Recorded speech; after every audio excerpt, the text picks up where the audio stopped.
Oh my god, welcome back to the channel, you guys. Today is an absolutely beautiful Tuesday, but honestly, I am entirely too stressed out to enjoy the weather because we need to talk about the absolute insanity that just dropped on General Hospital. Grab your iced coffees, sit down, and brace yourselves because I am literally shaking right now and we have so much to unpack. Let's get right into it. I was eating dinner and literally choked on my pasta when I saw the opening scene. Okay, but listen, we have to start with Emma Scorpio Drake because my heart is actually breaking for her. Emma is standing at the Quartermain boathouse, right? She's in this super cute swimsuit, looking around, and she is absolutely panicking. Like, full on hyperventilating panic. She's calling out for Gio Palmieri, screaming, Gio, where are you? And honestly, I am stressing out just watching her. Where did this boy go? Did he dive into the lake and just forget to come up? Did he vanish into thin air? I am dead. I can't breathe. Emma is literally having a meltdown, and you can't even blame her for being paranoid. I mean, think about it. Her beloved grandmother, the iconic Anna Devane, literally disappeared several months ago. She was kidnapped and held captive in that creepy Windermere cell, which is insane, by the way. And don't even get me started on that whole trauma. So obviously Emma has some severe PTSD when people she loves just vanish without a trace. Even though they know where Anna is now, that kind of fear doesn't just go away. And Gio? Gio has been carrying so much intense guilt lately because of the whole Rocco Falconeri and Britt Westbourne situation. Rocco literally went on the run with Britt, and Gio feels like he should have stopped it. So Gio's mental state is already super fragile. And now he's missing from the boathouse? I'm calling it now. This is going to end badly if he doesn't pop out of the water in the next 5 seconds. Mark my words. I'm so scared he did something reckless because he's so overwhelmed by guilt. Oh wait, before that happened actually. I forgot to mention earlier, but we have to talk about why the boathouse is the center of all the drama today. Because Tracy Quartermain literally threw Willow Kane into the lake. I am screaming. Tracy is an absolute icon, a legend. She is the moment. She caught Willow and Harrison Chase looking way too cozy in their bathing suits down by the water. And let's be real, Tracy already warned Chase to pack his little bags and called her lawyers because she knows Willow is making moves on him. So Tracy just goes full angry mama bear, marches right up to Willow, and physically tosses her into the water. The audacity. Iconic. I had to pause and text my friend immediately because my jaw dropped to the floor. I was like, are you serious? Tracy does not play around when it comes to her family, and she is fiercely protecting Brooklyn's marriage. But wait, it gets so much worse. It gets so unhinged. Harrison Chase, the ultimate Boy Scout cop who is currently married to Tracy's granddaughter Brooklyn Quartermain, actually arrested Tracy. He arrested her for throwing Willow in the lake. I can't even deal right now. Why would he do that? He is literally burning his entire marriage to the ground for his ex-wife. At this point, I'm yelling at my screen. Chase drags Tracy Quartermain, the old money matriarch of Port Charles, the woman who practically owns the town, into the PCPD like a common criminal. I am literally shaking just thinking about the absolute mess this is going to cause at the Quartermain mansion. Brooklyn is going to absolutely lose her mind when she finds out her husband arrested her grandmother to protect the woman trying to steal him. So Chase gets to the police station, and he is giving acting district attorney Justine Turner so much lip, like so much attitude. Justine is looking at him like he has actually lost his mind, and honestly, she is so real for that. Justine does not want to process these charges. First of all, Justine has already warned Chase not to step one toe out of line. She literally just told him he was on thin ice, and here he is, arresting his own grandmother-in-law on a whim. And the craziest part? The absolute wildest detail?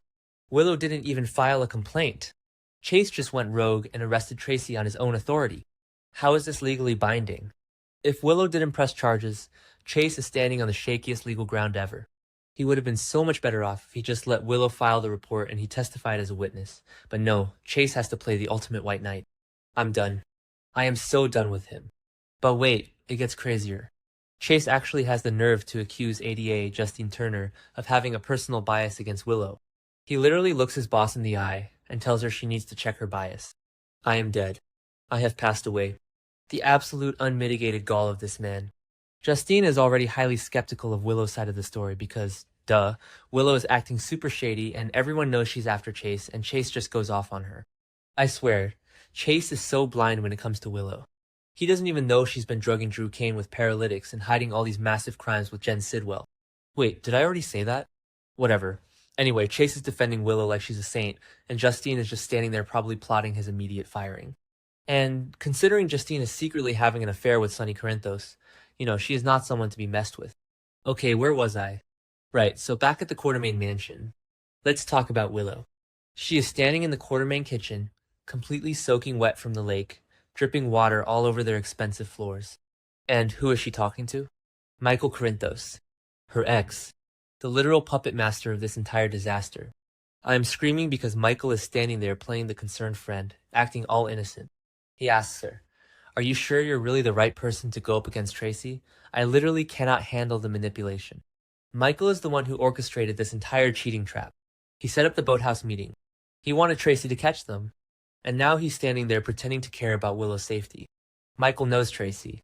He has known Tracy his entire life. He knows she is a formidable foe who can pull a million strings and ruin someone's life before breakfast. And Willow? Oh my god, Willow needs to get it together, I swear. She is standing there, dripping wet, acting so incredibly smug and overconfident. She really thinks she is untouchable just because she has Chase in her corner. She thinks being a congresswoman by default gives her the power to take down Tracy Quartermain. I'm laughing so hard, I'm crying.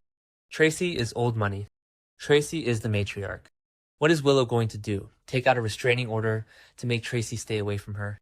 Actually, turning the tables might not be such a bad idea. But Willow is way out of her depth. She is so delusional right now. She actually believes Chase is going to protect her from the wrath of the entire Quartermain family. I am calling it now. This is going to blow up in her face so badly. Michael is just watching her dig her own grave, and he is secretly loving every single second of it. He wants to blow up Brooklyn and Chase's marriage, and Willow is handing him the matches. Insane.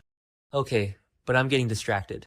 We need to talk about Nina Reeves because my heart is actually pounding for her.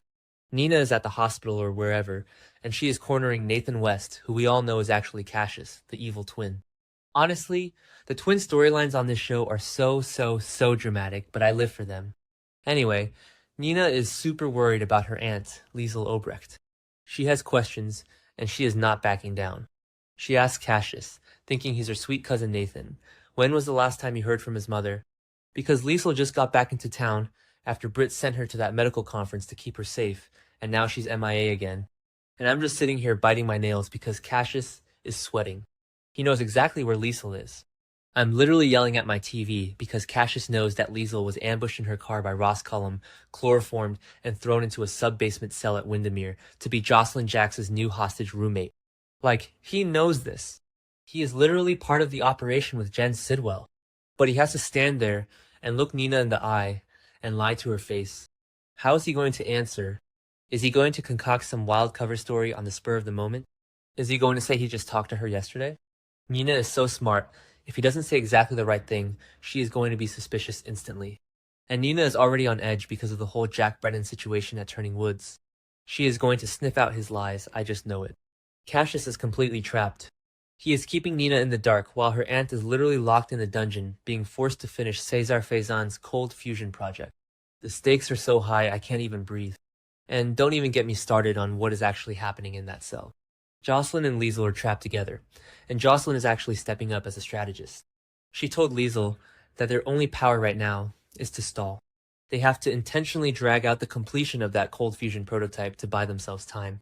Jocelyn even has those makeshift weapons that Anna Devane left behind hidden in the walls.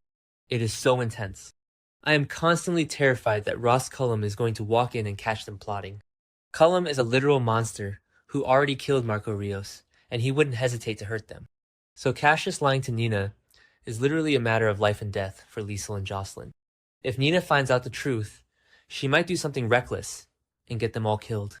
Oh wait, speaking of Windermere and hostages, I forgot to talk about Carly and Valentine. We have to talk about Carly and Valentine because the romantic tension and the drama is literally off the charts. So Carly is at her house, freaking out because she now knows for a fact that her daughter Jocelyn is being held captive somewhere on Spoon Island at Windermere. She found the ring Jocelyn dropped. She knows, and obviously, Carly's first instinct is to call Sonny Corinthos. Because Sonny is the mob boss, he's her ex, he's the ultimate protector. But Valentine Cassadine is right there in her living room, and he's literally begging her to use him instead. Valentine wants Carly to rely on him, not Sonny. He is so desperate to prove his worth to her, and honestly, it is making me feel things. Valentine is making some really good points, actually. Sunny has been completely left out of the loop regarding Jocelyn's disappearance, which is honestly kind of shocking, but Carly has been keeping secrets. Valentine points out that he literally used to live at Windermere. He knows the castle. He knows the secret passages, the sub-basements, the layout. Plus, Valentine has inside knowledge about the cold fusion project that Sidwell and Cullum are working on.